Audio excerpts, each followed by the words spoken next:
the headlines, U.S. President Barack Obama authorizes airstrikes in northern Iraq, warning that they will be launched if needed to defend Americans from advancing Islamic militants. South Korea's foreign minister holds talks with his Chinese counterpart at Asia's biggest security forum to discuss North Korea's nuclear program and other bilateral issues. He's also to meet with his Japanese counterpart on Saturday. And the Vatican says Pope Francis' visit to South Korea next week will send a message of reconciliation and peace for the Korean people.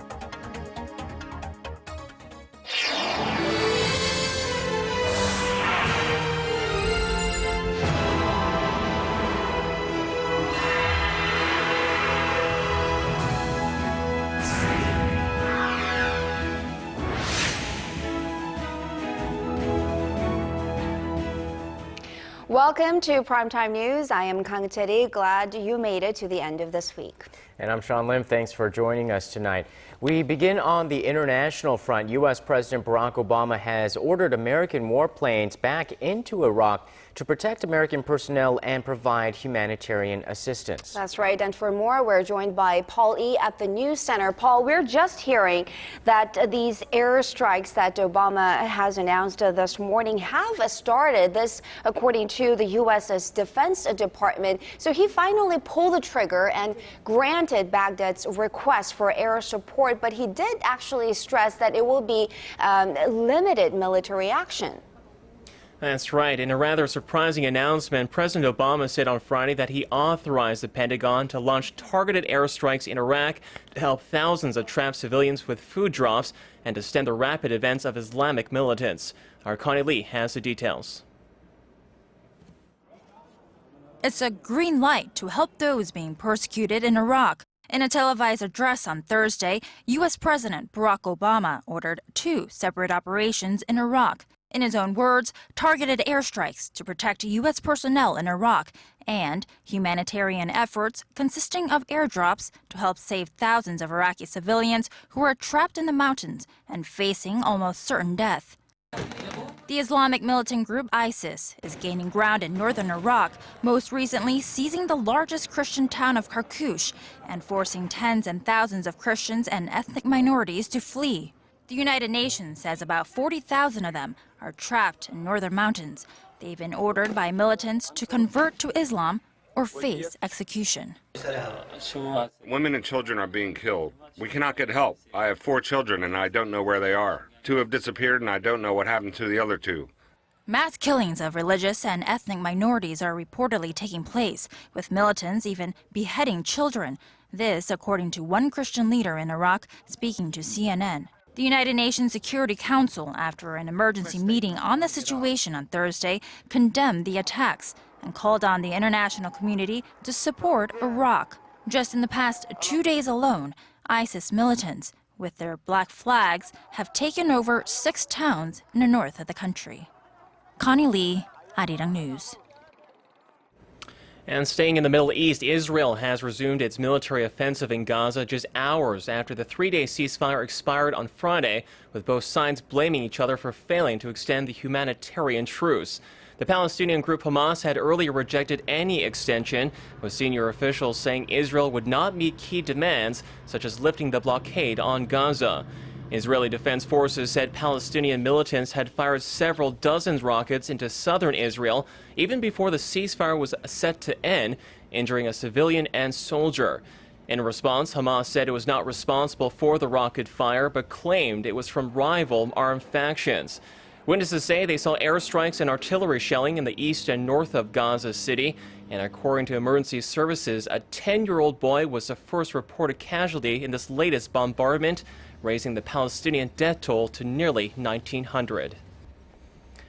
And the World Health Organization has officially declared the Ebola outbreak in West Africa an international health emergency.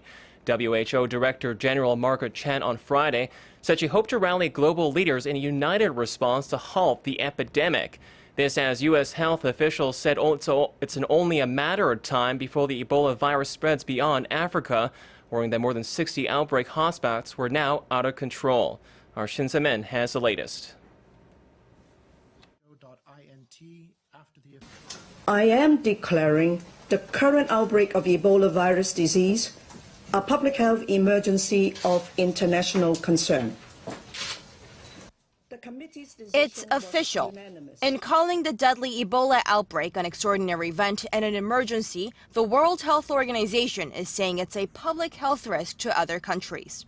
In a statement released after a two-day meeting of its emergency committee, the WHO said a coordinated worldwide response is needed to stop and reverse the worldwide spread of the disease. The UN Health Agency also said that although concerns are growing, there should be no general bans placed on international travel. The U.S. Centers for Disease Control and Prevention already elevated their response on the spread of Ebola to its highest level this week and has recommended against traveling to West Africa. Amid growing international pressure to consider the use of experimental drugs in combating the virus, the U.S. government is forming a special Ebola working body that will explore its options. The WHO says more than 1,700 people have been infected in the current Ebola outbreak that has killed at least 932 people. The UN organization declared similar emergencies for the swine flu pandemic in 2009 and for polio earlier this year. Shin Se-min, Arirang News. Meanwhile, the Korean government has issued a special travel advisory for Nigeria's Ebola-hit capital of Lagos. Effective immediately, all Korean nationals are advised to leave the region and cancel non-essential trips there as part of efforts to control the spread of the virus. Back to you guys. All right, Paul, thank you very much for those updates. And we'll be right back. Your gateway to the day's biggest stories in Korea and around the world. Breaking news, the hottest interviews, and a whole lot more. Join Arirang Sean Lim and Kang Che-ri from the heart of Seoul. Begins now. Primetime news, weeknights, live at 10 on Arirang TV.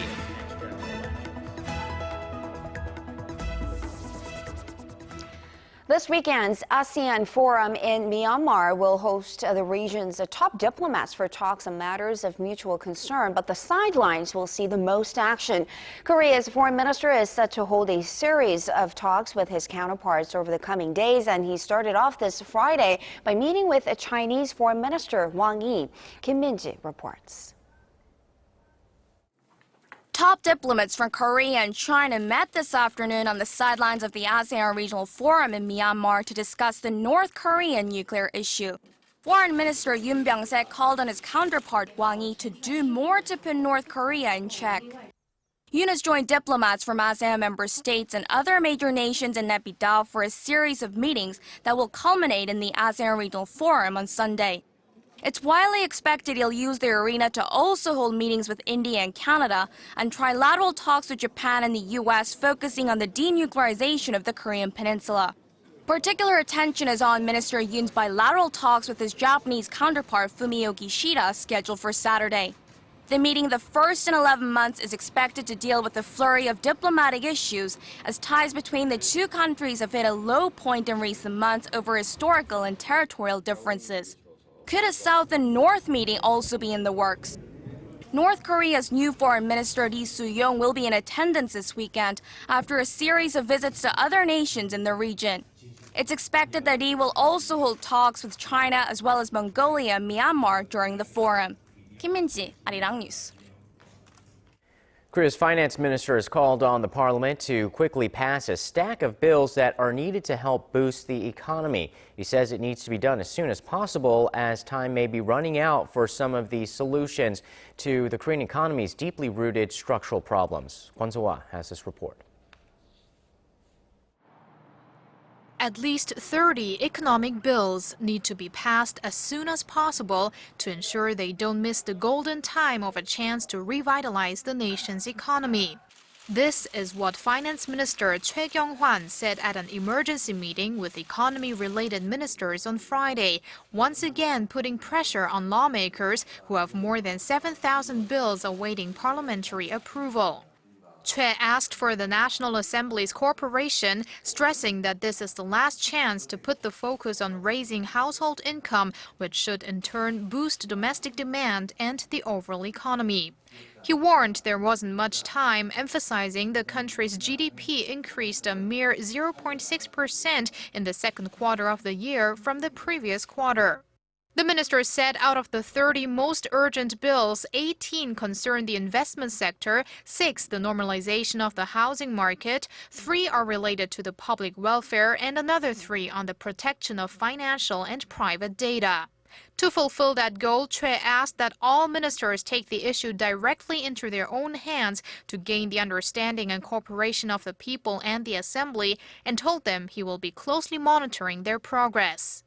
The government's new tax revision on conglomerates and others will be subject to parliamentary revision at a plenary session next week.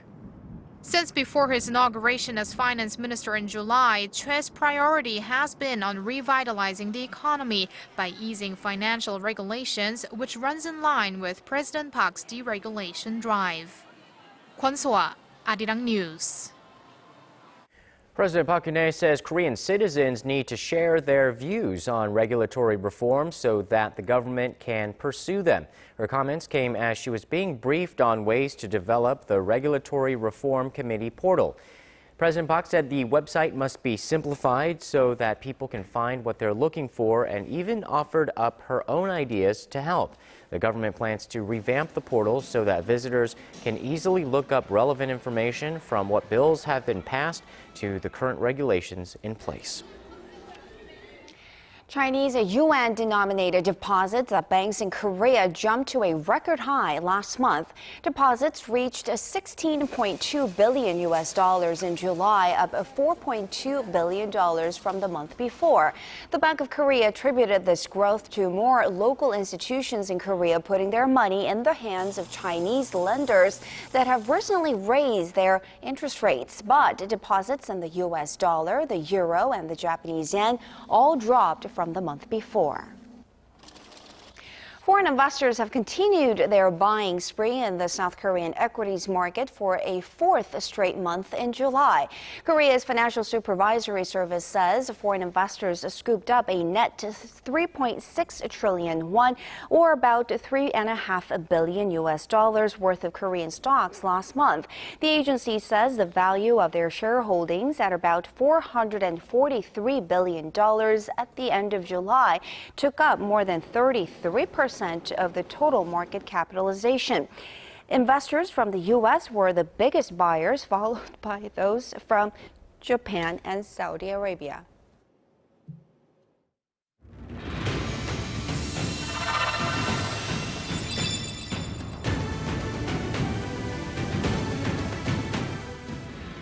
South Korea is getting ready to welcome Pope Francis, who will be in town next week. He'll be greeted by President Park Geun-hye at the airport and is expected to deliver a message for inter-Korean reconciliation. Our Kim Young-gil reports on his itinerary released by the Vatican. Pope Francis will be the first pontiff in nearly 2 decades to visit the Far East when he visits South Korea next week. The Vatican said Thursday that during his 5-day visit, Pope Francis will attend the closing Mass at the Youth Day gathering and the Reconciliation Mass at Myeongdong Cathedral in Seoul. Going to Korea and praying for reconciliation and peace for the Korean people has a great significant meaning. He will also celebrate the Asian World Youth Day with young people across the continent and beatify the large group of martyrs who first brought the Catholic faith to Korea. He will find in Korea a Catholic church that exemplifies much of what he hopes for the church around the world to be, including a highly active laity. The Vatican also confirmed that North Korea has declined to send Catholic believers to a papal mass in Seoul, but said the invitation from the South Korean church was still open. Pope Francis will meet relatives of the victims of April's Seoul ferry sinking, as well as surviving Korean comfort women who were forced into sex slavery for Japanese troops during World War II. For the first time on a foreign trip, Pope Francis will speak in public on 4 occasions in English among his 11 speeches. The pontiff's plane is due to fly over Chinese airspace, and Vatican protocol calls for the Pope to send greetings to the leaders of all the countries he flies over. Kim Young-gil, Arirang News. And to follow up on the Pope's visit to Korea next week, Christian Martini Grimaldi, journalist and author of I Was Bergoglio, I Am Francis, is speaking to us tonight. Thanks so much for joining us. Thank you for having me. Well, let's start off with your book, your biography on Pope Francis. What led you to write it? Well, it all started with a phone call. The phone call was from my director at Osservatore Romano. He was asking me on the very same day of the election of this new Pope if I was going to fly half a world away to South America. And I said, yes, of course. And the same night, I just took a plane and flew to Buenos Aires. Now, my mission was to explore and find out the territory where this Pope operated while I was a bishop and then a cardinal in Buenos Aires. I found a really troubled social environment. Argentina is a country that can feed 300 million people, but it also has areas of absolute poverty. The street crime is a common phenomenon, even in the most popular districts. And this is a man who cares for the poor. And he used to be the same man as he is now in terms of caring for the poor first. That's his first message. Yeah. And you also include his top 100 sayings in the back of the book, yes. And one of them is number 57. Consumerism has accustomed us to waste, but throwing away food is like stealing it from the poor and hungry. So he's very practical as well. Yes, I really like that quote actually. I often spoke against the consumerism. You mentioned some of the anecdotes that you would like to share. Can you tease just a little bit for our viewers? Yeah, I would say that there's been a lot of hype around this Pope in the media. Maybe a little too much.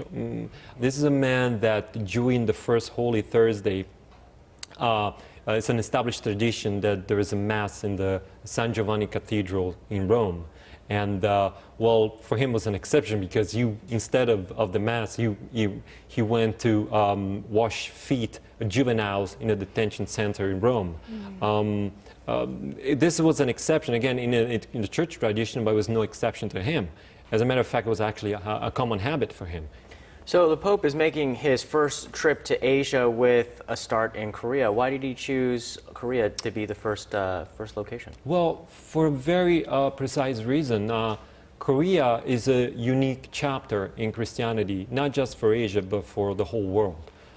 Christianity started here not by the effort of missionaries, but by normal lay people, ordinary people. These in particular were scholars, men of study. They went often to China through these embassies, cultural exchange, gift exchange, and they went around and explored the city, Beijing, and they happened to found these churches. And on top of that historical factor, he's been pretty, I would say, involved or active, vocally at least, in world affairs. And what messages do you think he will be sending out from a Korea visit this time? Well, I can tell you what I hope his message will be. Sure. I recently spoke to a man, he's a missionary, he's an Italian missionary, he does a very important job. He's been working in this country for 20 years, caring mostly for the foreigners who work here, those foreigners who do the most humble jobs in little factories around Seoul. And he was telling me, I approached him with the question saying, oh, this Pope speaks about a poor church for the poor. And he says, wait a second, this is a Korean church, it's a rich church for the rich. And I was like, oh, how is that? And he goes, well, for example, if a faithful here is not able to pay his tithe every month, which is a part of his salary that he gives to the parish, which is a common custom. But if he's unable to do that, then he will just stop going to church instead of go on living and bearing the shame of being non-compliant. So this is something that has to change. All right, well, Mr. Grimaldi, thank you so much for joining us tonight. Thank you.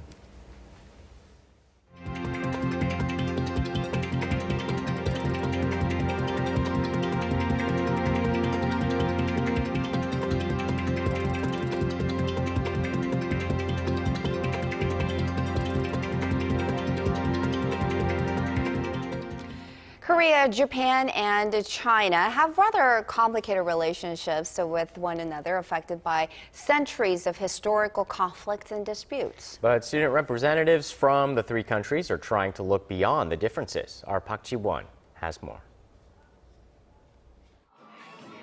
These teenagers from three different countries, Korea, China, and Japan, are laughing as they play games together. They may not understand one another because of the language barrier, but that isn't stopping them from enjoying themselves. History shows us numerous conflicts between our countries. By actually meeting these people gave me fresh ideas about friendship. Neither English nor Japanese work here, but it's great that we have so much fun beyond the language barrier. The events are fun and the people here are very kind. I hope this can be an opportunity to promote mutual friendship and erase prejudice we might have against one another. This program is part of an annual education tourism forum organized by the governments of the three countries. It was launched in 2006 to nurture a global mindset in the hearts of the young. Over the past few decades, Germany and France have organized exchanges of about 7 million students. They've turned once hostile memories of war into a new cooperative relationship. I believe Korea, Japan, and China can make a new road into the peaceful future through the active engagement of student exchanges. Organizers hope the opportunity provides participating students a chance to develop a global perspective and builds mutual understanding. Park Ji-won, Arirang News, Gwangju.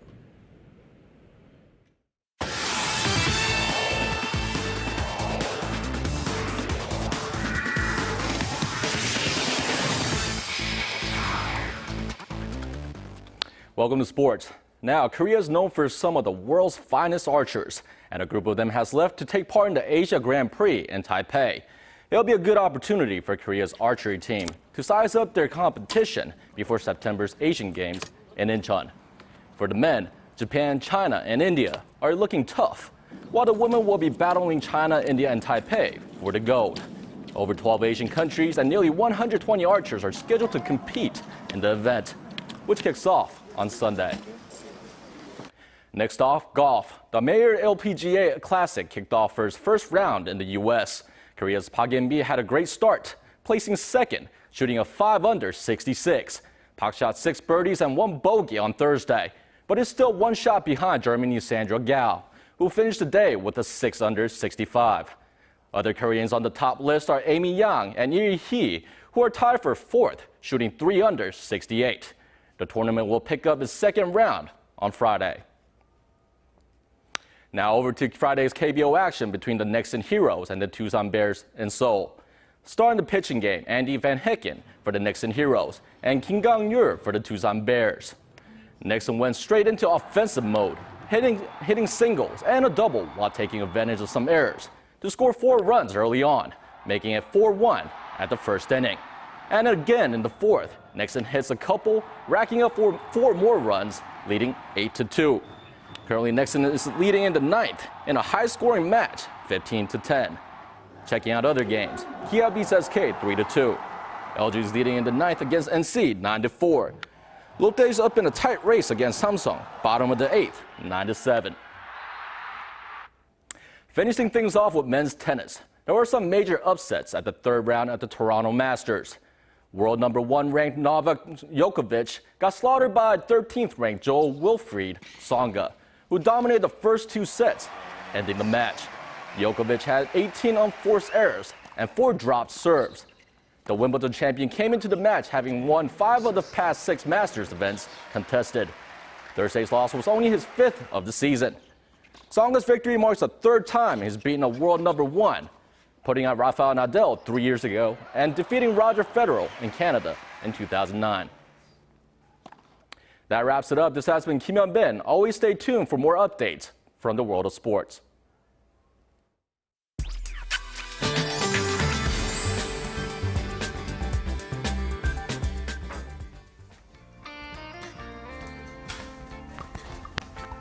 of Typhoon Halong. We're expecting heavy rain tomorrow, up to 200 millimeters in the eastern coastal region of the Korean Peninsula, with strong winds blowing at 20 meters per second. However, surrounding areas will also get some rain, especially down in Gyeongsangbuk-do province, with up to 80 millimeters is expected. Now, as for the region's forecast to stay dry, hot sunny conditions are in store, perfect for a weekend outing. Now, going over to our temperature readings, Seoul will top out the Saturday morning at 23 before reaching up to 31 in the afternoon. Meanwhile, the southern cities such as Daegu and Busan will both top to 27 degrees. And moving over to other regions, Jeju-Anan tops to 27, while Dokdo hits 22, and Mangkungang tops to 26. Well, that's all for now. I'm Michelle Park, and have a wonderful evening. Thank you, Michelle. And that's Primetime News on this Friday. I'm Kang Chae-ri. And I'm Sean Lim. Have a great weekend. We'll see you soon.